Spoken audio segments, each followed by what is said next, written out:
살아서 제가 딸을 금지옥엽 키웠다는 말은 할 수 없어요. 마음 같아선 어화둥둥 내 딸하며 손에 물 하나 묻히지 않고 키우고 싶었지만 그럴 수가 없는 형편이었으니까요. 그래도 자식들을 위한 마음만큼은 여느 부모에 뒤지지 않는다고 자부했습니다. 하지만 자식 겉낯이 속났냐는 속담처럼 자식의 인성과 마음만은 제 뜻과 같지 않게 자랐더라고요. 저는 지금도 생각만 하면 억장이 무너질 것 같은 딸의 만행에 대해 이야기해 보려고 해요. 부디 늙은이의 신세 한탄이라 여기고 가볍게 들어주시면 감사하겠습니다. 저와 남편은 시골에서 농사를 지으며 딸과 아들을 키웠어요. 하지만 어려운 형편은 통 펴질 생각을 하지 못해 저는 남의 집에 식모살이를 다니기 시작했습니다. 그런데 문제는 딸아이가 그 일로 다니던 중학교에서 따돌림을 당했다는 거예요. 얘 진아야, 너 얼굴에 웬 상처야? 아무것도 아니야, 엄마. 아무것도 아니긴. 너 저번에도 팔이며 다리에 죄다 멍들어왔잖아. 그땐 계단에서 굴렀다기에 믿었는데 그 뒤로 다쳐서 들어온 게 한두 번이야? 너 얼른 엄마한테 제대로 말 안 해? 사실은 엄마, 우리 집 남 밑에서 종살이 하는 집이라고 애들이 나 따돌려. 감히 종년이 어디다 대고 말을 거냐면서 말도 못 붙이게 하고 맨날 날 때리고 괴롭히고 선생님들도 괜히 일 크게 만들지 말라면서 모른 척해. 엄마, 나 학교 다니기 너무 싫어. 당시 중3이었던 딸의 흐느낌을 듣는데 꼭지가 돈다는 말이 무슨 말인지 알겠더군요. 알고 보니 주동자는 제가 일하던 집에서 얼마 떨어지지 않은 곳 집의 딸이더라고요.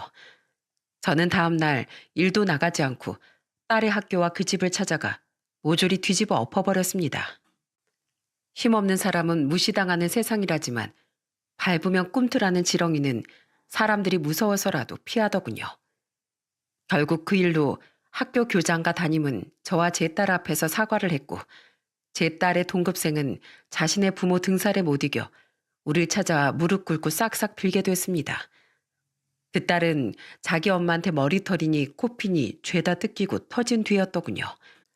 하지만 그 모습을 보고도 딸은 상처가 전혀 위로되지 않아 결국 중학교를 끝으로 고등학교엔 진학하지 않았죠. 진아야, 엄마가 미안하다. 엄마가 아무리 힘들어도 남의 집 식모살이를 하는 게 아니었어. 엄마 이제 두 번 다시 남의 집에서 일 안 할 테니까 기운 좀 내봐. 살아보겠다고 한 일이 결국 내 딸 인생을 망친 것 같아 그저 죽고만 싶었습니다. 저는 그날부로 남의 집 일을 그만두고 식당에 취직했어요. 그리고 방에 틀어박혀 우울해하고만 있는 딸에게 매일같이 용서를 빌었죠. 남편은 그런 자식과 아내의 모습을 보며 한숨만 푹푹 쉬었고 아들은 늘 집안의 눈치만 보기 바빴어요. 그러던 어느 날 딸은 울며 저녁밥을 방 안에 밀어넣던 저에게 이렇게 말하더군요. 엄마, 우린 언제까지 가난해야 돼? 난 가난이 지긋지긋하게 싫어.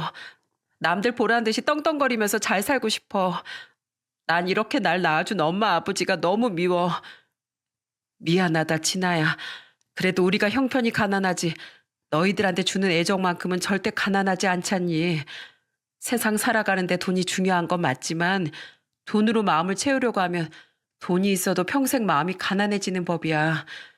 진아야, 엄마랑 아빠가 도와줄 테니까 검정고시 보고 대학도 가자. 어? 엄마랑 아버지가 도와줄게. 집이 가난해서 상처받았다고 네 인생까지 망치면 되겠어?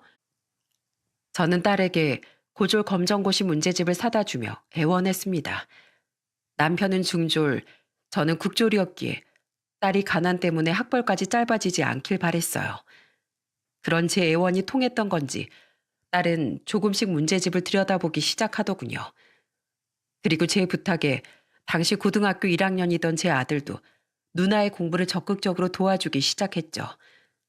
극적으로 검정고시에 통과한 딸은 그 뒤 자신의 동생과 함께 수능 공부에 매진했습니다. 어머니, 왜 방에 들어가서 안 주무시고 거실에서 졸고 계세요? 아, 정훈아, 누나랑 같이 공부하는 거 안 힘드니? 내가 너희들 간식 좀 챙겨주려다가 깜빡 잠이 들고 말았구나. 일하랴, 같이 수능 공부하는 자식들 챙겨주랴, 살림하랴. 매일이 너무 고단했습니다. 하지만 삶까지 포기하려 했던 딸과 착한 모범생이었던 아들이 공부하는 소리를 방 밖에서 들을 때면 하루에 제 피로가 전부 가시는 것 같아 저와 남편은 다시금 힘을 낼 수 있었죠. 특히 아들은 자기 부모를 돕겠다며 새벽마다 우유와 신문 배달까지 다녔어요.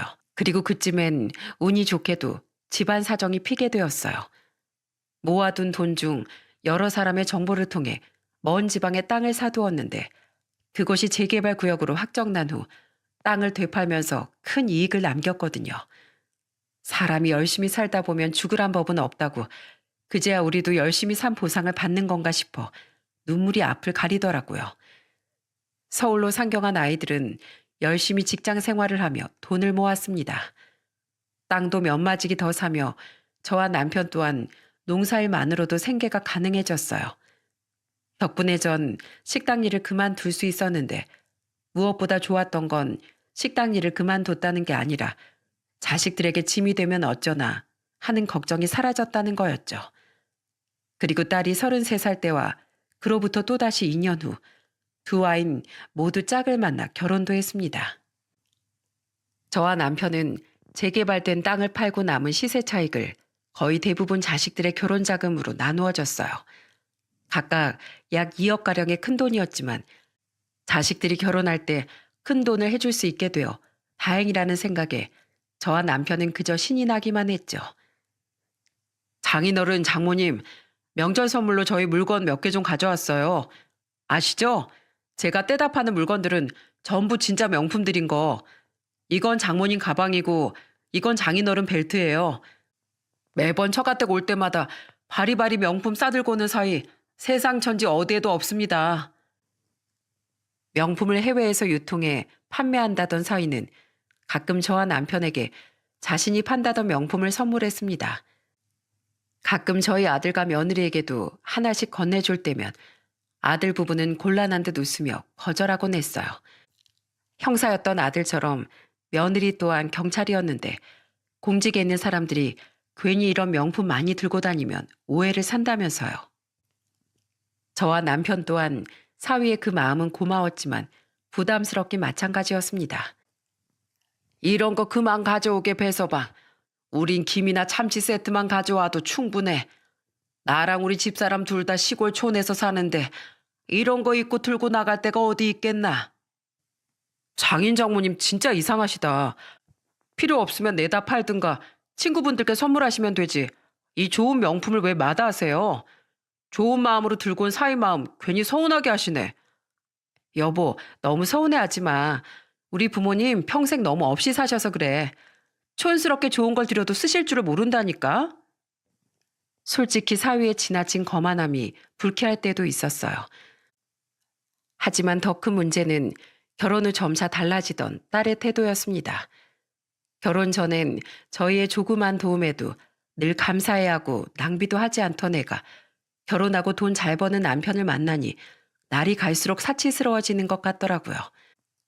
게다가 선물을 부담스러워하는 우리 부부와 자기 동생 부부도 삶의 수준이 낮아서 그렇다는 듯 은근슬쩍 비하 발언까지 내뱉었죠.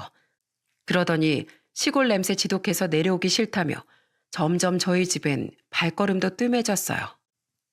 그렇게 점점 딸과 사이가 마음에 들지 않아 가던 때 딸 내외와 틀어지는 계기가 일어나고 말았습니다. 딸이 결혼한 지 6년 뒤 남편이 지병으로 세상을 떠나고 맞이한 남편의 첫 제삿날이었어요. 아들과 며느린 일찌감치 와서 제사 음식과 준비를 도와줬는데 제사가 끝나고 정리까지 거의 다 한 마당에 딸과 사위가 어린 손녀와 함께 도착했더군요. 오려면 제사 시작 전에 오던가 아니면 아예 오질 말던가. 이 시간에 어쩐 일이야? 그런데 제 말에 딸 내외는 아들 내외 눈치를 보더니 잠시 절 방으로 부르더군요. 무슨 일인가 싶어 들어가 보니 딸 내외는 제게 황당한 소리를 늘어놓았죠. 저 장모님, 혹시 장인어른이 남기신 땅 파실 생각 없으세요? 어차피 혼자 농사 짓기 힘드셔서 다른 사람한테 땅 빌려주고 계신다면서요? 맞아, 엄마. 딸 빌려주고 푼돈 가져가지 말고 그 돈 우리 남편한테 투자 좀 해주라. 엄마가 투자만 해주면 이 사람이 몇 배로 불려서 다시 되돌려주겠대. 투자? 그 돈이 뭐 얼마나 된다고 투자를 해달래. 맨날 돈 많다고 자랑할 때는 언제고. 다름이 아니고 제가 거래하던 외국 업체에 말썽이 좀 생겼어요. 근데 당장 미리 물건값 내고 예약한 고객들만 해도 한둘이 아니에요. 일단 다른 길 통해서라도 물건 들여와야지. 이대로는 저 사기죄로 고소당할지도 모른다니까요. 이 사위 좀 한 번만 살려주세요. 잘 찾아오지도 않던 딸 내외는 남편 기일 때문이 아니라 돈이 필요해서 절 찾아왔던 거예요. 우선 사정을 들으니 급한 상황인 것 같긴 한데 문득 망설여졌습니다. 과거 저희 남편이 먼 친척에게 비슷한 수법으로 사기를 당했던 일이 떠올라서요. 그런데 그때 제 딸이 제 아픈 부분을 쿡쿡 쑤셔대더군요. 엄마, 아주 달라는 것도 아니고 잠깐 빌려달라는데 그거 하나 못 줘? 엄마 옛날에 기억 안 나? 엄마가 남의 집에서 종살이하는 바람에 나 학교에서 왕따 당하고 고등학교도 못 간 거. 부모가 돼서 자식한테 가난으로 그런 아픔을 줬으면 적어도 돈이 있을 땐 도와줘야 하는 거 아니야? 자식을 낳아줬으면 그만한 책임도 끝까지 져줘야지. 만약에 엄마가 안 도와줘서 우리 딸까지 나처럼 가난하게 크게 되면 그때 엄마가 책임질 거야? 그 말을 듣는데 괘씸하기보단 제 심장이 쿵 하고 내려앉더라고요. 제 약한 부분인 걸 알고 딸이 일부러 그런 말을 하는 거라는 사실쯤은 잘 알고 있었습니다. 하지만 그 일로 인해 줄곧 딸이 제 아픈 손가락이었던 것도 사실이라 엄청난 죄책감이 절 압박하더군요. 결국 전 딸에게 5천만 원이란 거금을 지원해 주었어요. 그런데 딸은 고마워하긴커녕 눈을 동그랗게 뜨며 물었습니다. 땅도 안 팔고 엄마가 이만한 돈이 어디 있었어? 설마 아버지가 남긴 유산이 그렇게나 많아? 그런 거 아니야. 그냥 엄마 노후 자금으로 남겨뒀던 거야. 딸은 제 말에 의심스러운 듯 눈을 가늘게 뜨더군요. 그러거나 말거나 저는 충격받은 마음에 딸 내외뿐 아니라 애들 내외 또한 돌려보냈습니다. 아무리 과거에 상처가 컸어도 그렇지 딸이 당시의 일을 손에 든 몽둥이처럼 휘둘러 제 가슴에 생채기를 낼 줄은 꿈에도 몰랐거든요. 결혼 후 조금 이상하게 변하긴 했어도 진짜 내면은 착할 거라 믿었던 딸이 낯설게 느껴졌어요. 그런데 그날 이후 딸과 사이는 몇 번이나 찾아와 자꾸만 제게 또 우는 소리를 하더군요. 엄마, 우리 급한 불이 아직도 안 꺼졌어. 솔직히 말해봐. 가지고 있는 돈 더 있지? 한 번에 가진 돈을 다 줬을 리가 없잖아. 얼마 남았어?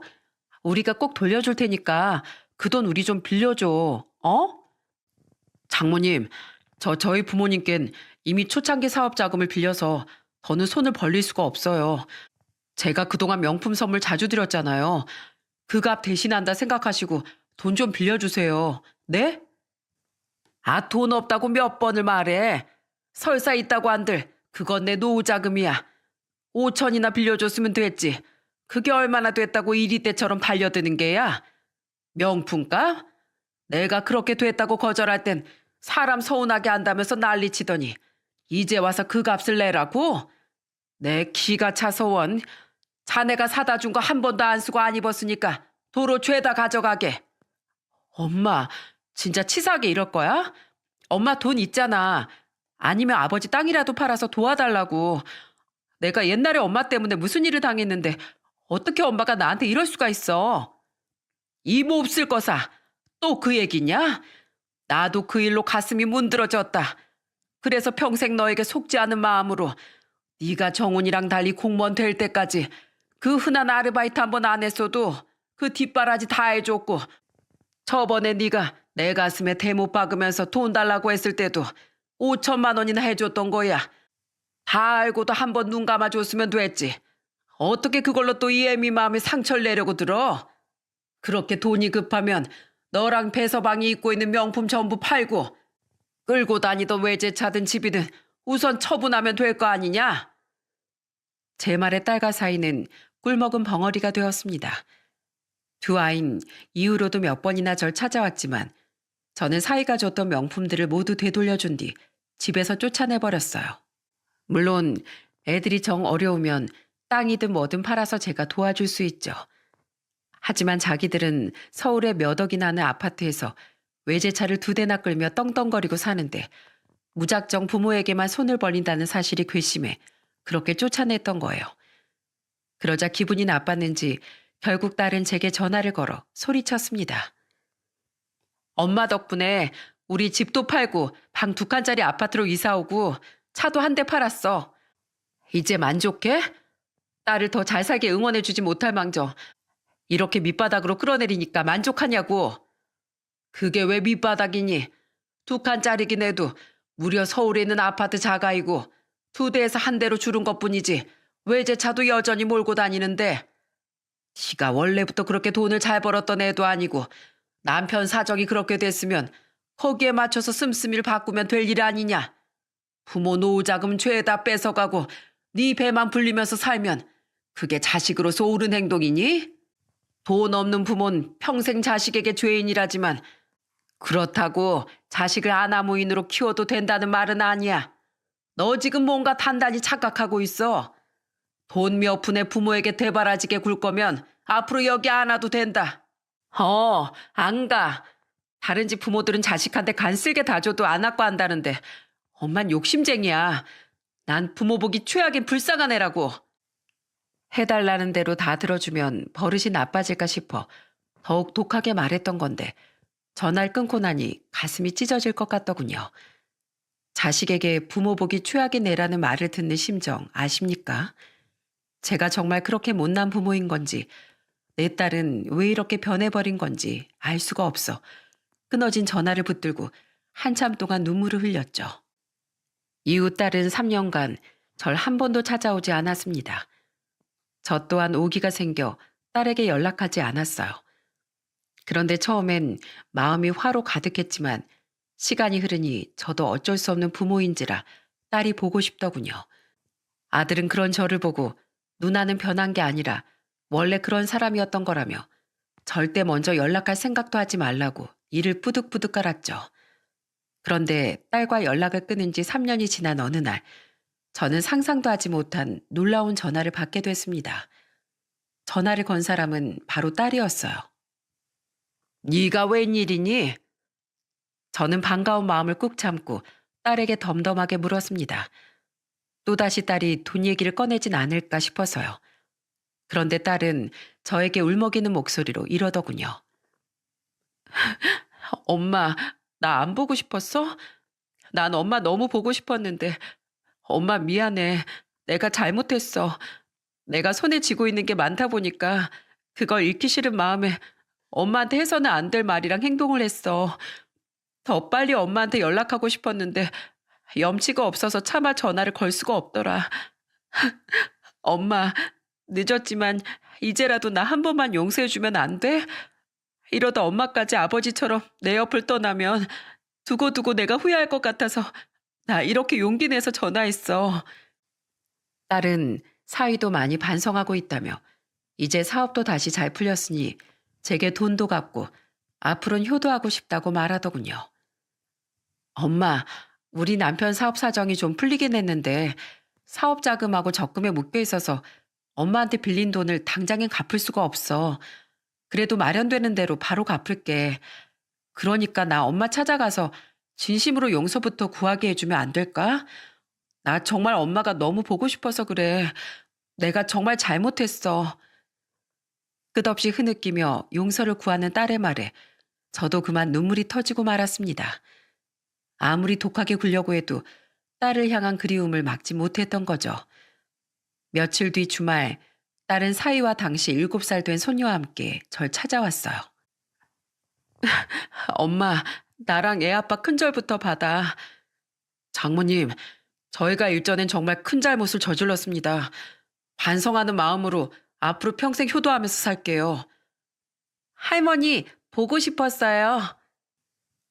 큰절하는 두 아이와 제 목에 안기는 손녀까지 보니 정말로 딸이 원래 착했던 딸로 돌아왔나 싶어 눈물이 나더라고요. 저는 딸과 사이를 끌어안으며 이렇게 말했어요. 그래, 이렇게 먼저 찾아와서 용서를 구해줘서 정말 고맙다. 사람이 살면서 실수할 수도 있지. 어른으로서 다 이해하마. 밥은 먹었니? 시장하지? 저는 딸 가족에게 밥을 차려주려 주방으로 향했습니다. 딸이 온다고 신이 나서 소고기 미역국과 굴비 등 갖가지 음식을 차려놓았거든요. 그런데 냉장고를 열어본 전 순간 당황하고 말았어요. 딸과 사위를 위해 분명 한우를 사다 놓았는데 그게 온데간데 없이 사라졌거든요. 혹시나 해서 냉동실을 열어보니 전날 사다 둔 한우가 그곳에서 땡땡 얼어있더군요. 저는 미안한 표정으로 딸과 사위에게 말했어요. 아이고, 내 정신 좀 봐라. 내가 노망이 났나 보다. 생각해보니까 내가 소고기를 냉장고에 넣어둔다는 게 그만 냉동실에 넣어버렸지 뭐니. 너희 시간 많으면 여기서 좀 기다릴래? 내가 마트 가서 금방 소고기 좀 사가지고 오마. 그럼 제가 태워다 드릴까요, 장모님? 됐어. 안 그래도 저기 이장이 오늘 읍내 간다고 했거든. 슬슬 갈 시간 됐으니까 나도 태워달라고 부탁하면 돼. 오랜만에 왔는데 힘들게 운전하지 말고 쉬고 있게. 엄마, 그럼 찬미도 같이 데려갔다 와. 애도 바람 쐬면 좋아할 거야. 여기 고긴 이 돈으로 사. 괜히 지갑 챙겨가지 말고. 딸은 됐다는 제 손에 끝내 자신의 현금 20만 원을 쥐어주더군요. 오랜만에 손녀와 콧바람도 쐴 겸 저는 즐거운 마음으로 집을 나섰어요. 그렇게 마을 이장님의 차를 타고 읍내 마트에 갔는데 아들에게서 전화가 걸려왔습니다. 어머니, 누나랑 매형 집에 왔어요? 왔다. 난 걔들 구워줄 소고기 좀 사려고 잠깐 마트에 왔어. 잘 됐네요. 저희도 거의 다 왔는데 마트로 어머니 모시러 갈게요. 깜짝 놀랐습니다. 딸의 소식을 전하며 아들에게도 오지 않겠냐고 미리 물어봤는데 아들은 자기 누나를 별로 보고 싶지 않다고 말했었거든요. 왜 마음이 바뀌었냐고 묻자 아들은 이렇게 말하더군요. 전 여전히 누나랑 매형이 싫지만 저랑 누나 사이가 계속 안 좋으면 어머니가 속상하실 거잖아요. 전 오로지 어머니를 위해서 가는 거예요. 저 마트 앞에 다 왔어요. 모시러 들어갈게요.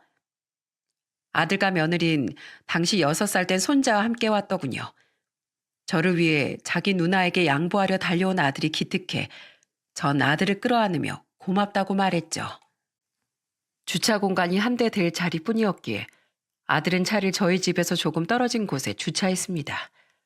저희 집 앞엔 이미 사위의 차가 있어서요. 아들은 제 손에 들린 소고기를 자기 손으로 옮겨 들더군요. 그렇게 저와 아들은 앞장서고 며느린 양손으로 애들 손을 잡은 채 뒤따라왔어요. 그리고 대문으로 막 들어서는데 갑자기 저희 집안에서 환호성이 들리지 않겠어요? 소리의 출처는 살짝 열려있던 제 안방 창문이었습니다. 목소리의 주인공은 당연히 제 딸과 사이였죠. 그리고 이어진 대화를 들은 저와 아들의 표정은 점점 경악스러워지고 말았어요. 여보, 이거 봤어? 이거 우리 아버지 생명보험 증서잖아. 우리 엄마 아버지 보험금 받았었나 봐. 엄마 몰래 아버지가 남긴 땅 팔려고 엄마 도장이랑 신분증 훔치러 왔던 건데 이게 왜 냉재야? 어쩐지 당신 촉이 정말 장난 아니라니까. 예전에 장모님이 5천 주셨을 때 당신이 그랬잖아. 분명 남은 돈이 더 있을 거라고. 여기 보장 금액이 2억이라고 돼 있으니까 우리한테 5천 미리 줬다고 쳐도 1억 5천이나 더 남아 있으시겠네. 거기다가 장인어른 땅까지 팔아치우면 합쳐서 3억, 아니 4억은 좋게 될지도 몰라. 저 몰래 도장과 신분증을 훔치러 왔다는 말에 소름이 쫙 돋더군요. 아들 또한 경악하기 마찬가지였는데 뒤를 보니 며느리가 애들을 데리고 들어오고 있더라고요. 애들이 제잘대는 소리에 혹시 들킬까 싶어 저는 검지손가락을 입술에 갖다 댔습니다. 그런 저를 본 며느린 역시 경찰이라 눈치가 보통이 아니더군요. 며느린 저와 아들을 살피더니 엄마랑 외숙모랑 잠깐 저기 가서 놀까? 라고 말하며 애들을 데리고 자리를 피해 주었어요. 그리고 아들은 조용히 자신의 휴대폰 녹음기를 켰죠. 저와 아들은 숨을 죽인 상태로 딸 내외의 대화를 계속해서 엿들었습니다. 우리 오늘 뭐가 엄청 잘 풀리려나 봐. 안 그래도 이것들 찾을 동안 엄마 어떻게 밖으로 꼬여내나 고민했는데 엄마가 혼자 읍내 다녀온다고 했을 때부터 보통 느낌이 좋은 게 아니었다니까. 게다가 귀찮게 굴 찬미도 엄마가 데리고 나가줘서 이런 개이득을 이렇게 빨리 발견한 거잖아. 이제 우린 당신 그 짝퉁 명품들만 얼른 처분하고 이 나라에서 튀기만 하면 돼. 내가 여기 엄마 카드랑 카드는 다 챙겼거든. 오늘 엄마 술 잔뜩 먹이고 카드 비밀번호부터 알아내자. 우리 엄마 술 엄청 약하거든. 다른 날이면 몰라도 오늘은 기분 좋아서 내가 마시라고 하면 분명 드실 거야. 아주 하늘이 돕는구나, 도아. 당신 후임이 당신이 내 짝퉁 밀수 돕는 거 눈치챈 것 같다고 했을 때, 아, 망했구나 싶었는데, 하늘이 무너져도 솟아날 구멍은 있다니까. 우선 그 돈으로 브로커 구해서 위조 여권이랑 다른 나라에 살 집 알아보자. 그동안 장모님 땅이랑 그 짝퉁들 다 처분하고 당장 이 나라 뜨는 거야. 새 인생 시작이라고. 장인어른, 일찍 돌아가 주셔서 이런 큰 돈 남겨주셔서 감사합니다. 충격을 받은 전 입을 다물 수가 없었습니다. 그러니까 딸은 저에게 사과를 하러 온 게 아니라 저 몰래 남편이 남긴 땅을 팔기 위해 제 도장과 신분증을 훔치러 온 거였어요. 악어의 눈물을 흘려가며 저를 속였던 거죠. 그 와중에 제 남편이 제게 보험금 2억을 남겼다는 사실까지 발견하곤 그렇게 환호성을 질러댄 겁니다. 저 남편이 남긴 생명보험금에 대해선 자식들에게 일부러 말하지 않았거든요. 내 자식들은 그럴 일이 없다고 생각했지만 주변에서 하도 목돈이 있는 걸 자식들에게 미리 말하지 말라고 해서 말이죠. 괜한 분란만 일으킬 수 있다고요. 저는 그 와중에도 괜히 아들이 서운할까 싶어 눈치를 슬쩍 봤는데 아들은 조용한 목소리로 제게 이러더군요. 잘 숨기셨어요, 어머니. 누나가 미리 알았으면 어떻게든 못 뜯어가서 안달이었을 거예요. 그때 어머니께 돈이 있는지 없는지 확신도 없으면서 몇 번이나 달려들었던 거 보면 아시잖아요. 말을 마친 아들은 더 들을 것도 없다며 어떻게 하고 싶냐고 제게 물었습니다. 저는 놀란 마음에 찔끔 나온 눈물을 꾹꾹 눌러 닦았어요. 그리곤 잠시 뒤 결의에 찬 표정으로 집 안으로 들어갔죠. 저는 성큼성큼 안방으로 들어가 당황한 딸의 뺨을 후려쳐버렸습니다. 엄마, 언제 왔어? 아니, 그것보다 왜 때려? 딸은 그 와중에도 오리발을 내밀며 뒤에 놓여있던 자신의 숄더백을 발로 깊숙이 밀더군요. 저는 망설임 없이 딸의 가방을 손으로 낚아챘어요. 그리곤 가방을 거꾸로 뒤집어 탈탈 털어버렸죠. 그러자 가방에선 갖가지 딸의 화장품과 함께 제 신분증과 카드들 그리고 도장이 쏟아져 나왔어요. 사위는 하며 어쩔 줄을 몰라 했고 저는 입을 앙다문 딸에게 다가가 뺨을 연신 2대 더 내려쳤습니다. 왜 때려? 나 밖에서 다 들었다. 너희들이 왜 이 집에 왔는지, 너희들이 네 아버지 생명보험 증서 보고 일찍 죽어줘서 고맙다고 환호성 지른 것까지 전부 다. 엄마, 네가 사람이니? 난 적어도 네가 먼저 찾아와서 사과했을 때 그래도 내 딸이 영 몹쓸 애는 아니었구나. 내가 자식을 그렇게까지 잘못 키우진 않았구나 싶어 하늘에 감사했다. 근데 이제 보니 내가 자식이 아니라 돈벌레 키웠구나. 게다가 어렵게 공부시켜서 공무원 만들어 놨더니 뭐? 밀수를 도와? 너 처음부터 이렇게 썩은 애였니? 그래서 저런 짝퉁이나 밀수해다 파는 놈을 만난 거야? 아니야, 나도 처음에 몰랐어. 이 사람이 그런 거 파는 사람인 거 나중에 알게 됐단 말이야. 근데 그게 뭐? 사람들은 싼값에 명품 들고 다니는 척해서 좋고 우린 우리대로 큰돈 벌어서 좋은 거 아니야? 엄마, 내가 없이 살 때 몰랐는데 막상 부티나게 살다 보니까 인생이 달라 보이더라. 행복의 질이 달라. 그래서 내 남편 도운 거야. 돈에 썩은 돈 깨끗한 돈이 어딨어? 돈이면 다 돈이지. 뭐라고? 그래서 너 이렇게 부모 돈에까지 손을 대니? 다들 이렇게 도둑놈처럼 살아. 나라고 좀 그렇게 살면 안 돼?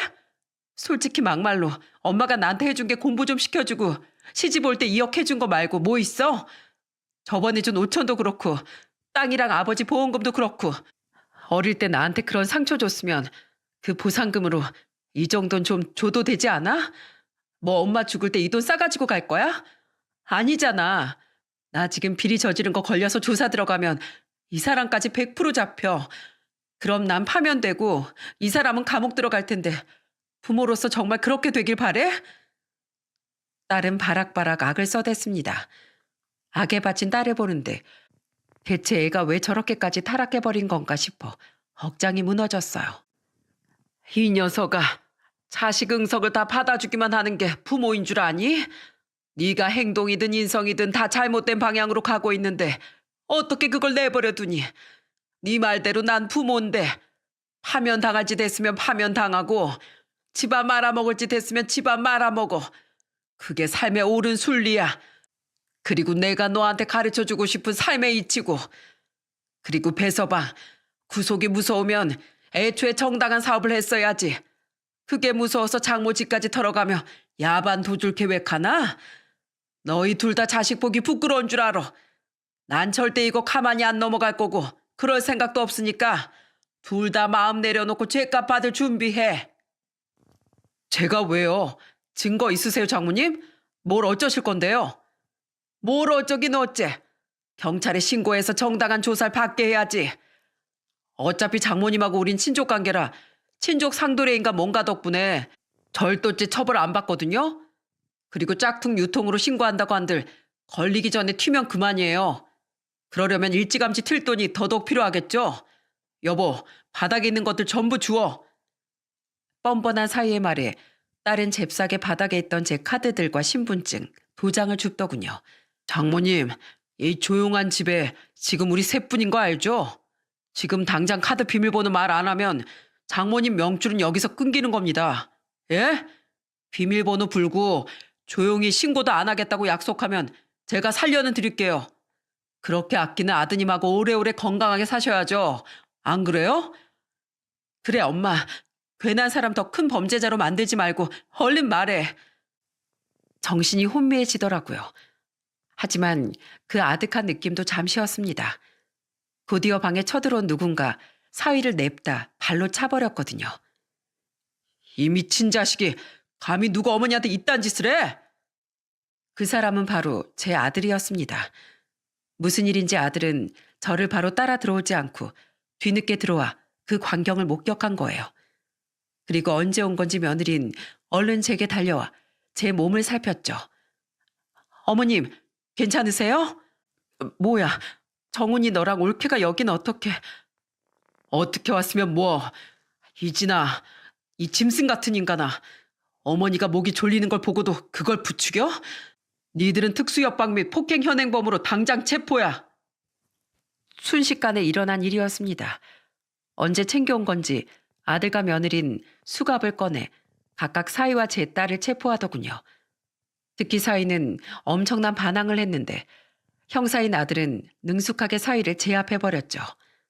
아들은 이렇게 말했어요. 내가 아까 밖에서 매영, 아니 배석주 네가 하는 말 다 녹음해놨어. 그거랑 네 회사 이름이랑 같이 서울에는 우리 서 형사들한테 전송했거든. 아마 지금쯤 네 회사에 잔뜩 쌓여있는 짝퉁 재고털로 불시단속 나갔을 거다 이 말이야. 너희 둘 다 인생 종친 줄 알아. 어머님, 일단 제가 이 집안 경찰 불렀거든요. 조금만 기다리세요. 이 사람들 넘기면 우리 바로 병원부터 가요. 그제야 큰일 났음을 깨달았는지 딸과 사이는 벌벌 떨기 시작했습니다. 며느리에게 제압당해 있던 딸은 눈물을 펑펑 흘리며 제게 애원했어요.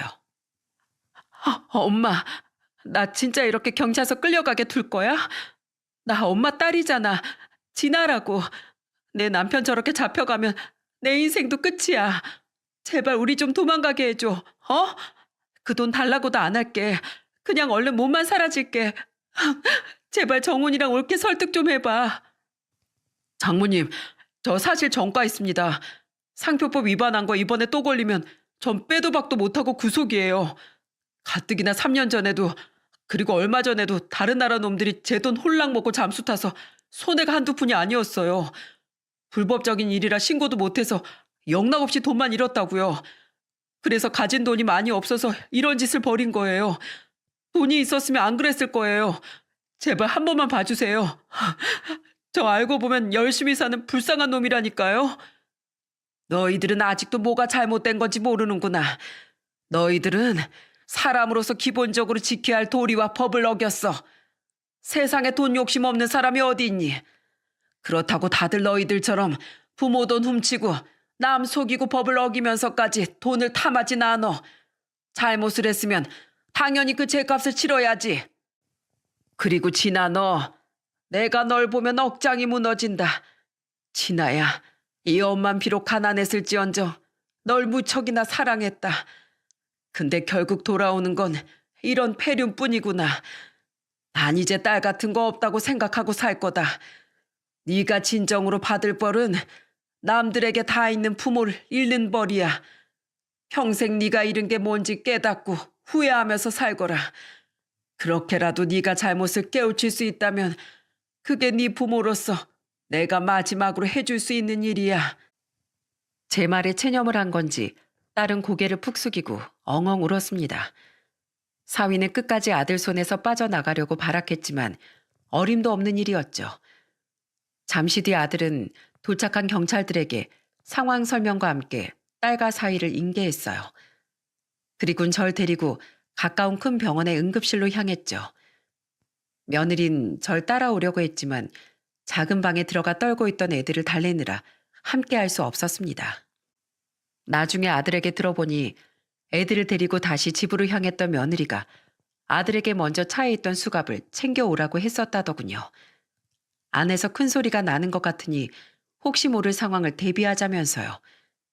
현명한 며느린 먼저 안전하게 아이들을 작은 방에 데려다 놓은 후 아들과 함께 현장을 급습했던 겁니다. 형사는 제가 아니라 제 아내가 했어야 했다니까요. 진짜 침착하고 이성적인 사람이에요. 저는 아들의 말에 공감하며 며느리에 대한 고마운 마음을 부풀렸습니다. 다행히 제 목엔 멍이 든 것 말고 큰 이상은 없었지만 아들의 권유에 전 평일에 다시 한번 병원으로 가 상해 진단서를 뗐어요. 변호사를 통해 사위를 특수 협박과 폭행으로 딸을 협박죄로 고소하는데 증거로 쓰기 위해 말이죠. 혹 누군간 자식과 사위에게 그렇게까지 하고 싶냐고 비난할 수도 있겠지만 저는 그 애들에게 단단히 알려주고 싶었습니다. 세상엔 해서 되는 짓이 있고 안 되는 짓이 있다는 걸, 그걸 어긴다면 상대가 부모라고 해도 봐주는 일 없이 처벌을 받는다는 사실을 말이죠. 그렇게 전 두 아이를 고소했고 그와 별개로 파출소에 잡혀있던 딸 내외는 진직의 서울의 아들이 근무하는 경찰서로 이관됐습니다. 사위 회사 창고에서 명품 짝퉁들이 무더기로 적발된과 동시에 구속영장이 발부됐거든요. 아들이 넘긴 음성 증거에 따라 도주 위험이 충분하다며 말입니다. 딸은 자신은 짝퉁 유통과 관련이 없다며 억울함을 호소했다는데 조사 결과 사위의 밀수를 돕고 사위의 부당이득을 함께 편취한 사실이 드러난 뒤엔 입을 다물었다고 해요. 조사가 길어지는 과정에서 딸 내외의 딸인 제 손녀는 사돈댁에서 맡아주었어요.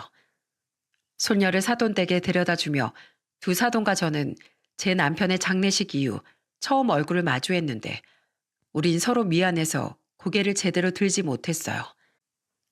사부인께도 그 금수들이 그럼 없을 짓을 저질렀습니까? 이게 다 아들 잘못 키운 저희 잘못입니다. 죄송합니다. 몇 년 전부터 우리한테도 줄기차게 찾아와 돈을 요구하길래 제가 몽둥이 들고 쫓아냈어요. 저희 집에야 이혼하고 돌아온 작은 아들도 같이 살고 있으니 무서워서 뭔가를 훔친다는 생각은 못한 것 같은데 그 피해를 고스란히 사부인께서 보셨군요. 정말 죄송합니다. 그리고 우리 찬미 저희에게 데려다 주셔서 정말 감사드립니다. 아닙니다. 딸 자식 잘못 키우긴 저도 마찬가지인데요. 저야말로 죄송합니다. 찬미가 평소에 사돈댁에 자주 와 있었다면서요. 할머니 할아버지한테 가겠다고 하도 떼를 써서 얼른 데려왔습니다. 그것들이 자식은 안 돌보고 허구한 날 밖으로 나돌기만 해서 우리가 찬미를 거의 데려다 키우다시피 했어요. 이번엔 사부인 마음을 조금이라도 약해지게 해보려고 애까지 데려간 것 같은데 애가 무사히 돌아와서 다행입니다. 저는 두 사돈과 씁쓸한 악수를 했습니다. 서로 자식을 잘못 키워 면목 없는 입장이니 그렇게나마 서로에게 사과하고 위로를 해준 거죠. 소년 앞으로도 사돈댁에서 맡아 키운다기에 잘 부탁드린다 말씀드리곤 저는 사돈댁을 나왔어요. 제 고소건으로 사위는 벌금형을, 딸은 약식의 벌금형을 받았습니다. 하지만 짝퉁 유통권은 후폭풍이 거셌어요. 우선 딸은 집행유예를 선고받은 반면 사위는 무거운 징역형을 받았어요. 동종 정가가 있던 데다 조사 결과 부당이득을 취한 금액이 수억 원이 넘었다고 하네요. 물론 가지고 있던 짝퉁 상품들은 전부 압수되었고요. 또한 사위의 짝퉁을 진품으로 알고 판매 대행했던 업체들 있죠. 그 업체들에게 단체로 민사소송이 걸려 사위는 막대한 배상액까지 물게 되었습니다. 엄마, 네가 여기가 어디라고 찾아와? 내가 잘못했어, 엄마. 근데 나 갈 곳이 없어. 살던 집은 남편 명의라 남편 가진 재산으로는 배상액 다 못 갚아서 집까지 압류당했어. 곧 경매 넘어갈 거래. 우리 딸이 시댁에 있으니까 거기 가서 좀 살게 해달라고 애원했는데 나랑 애 아빠 같은 부모는 우리 찬미한테 없는 게 100번 1000번 나을 거라고 쫓겨났어. 그래, 그거 안 됐구나. 근데 번지수 잘못 찾았어. 난 이 집도 땅도 다 팔고 정훈이네 들어가기로 했거든. 애들이 내가 걱정된다고 하도 성하여서 말이다. 그럼 난 어떡해? 제발 나 집 구할 돈이라도 좀 빌려주면 안 돼? 엄마, 나 어릴 때처럼 다시 가난해지기 싫어. 가난해지기 싫었으면 주어진 일터에서 성실히 일해서 돈 모을 생각을 했어야지. 네가 뭘 잘못한 건지 계속 말하기엔 이제 내 입만 아프다. 넌 너 알아서 살아. 고시원에 살면서 남의 집 파출부 일을 하든 식당 일을 하든 정당하게 돈 벌면서.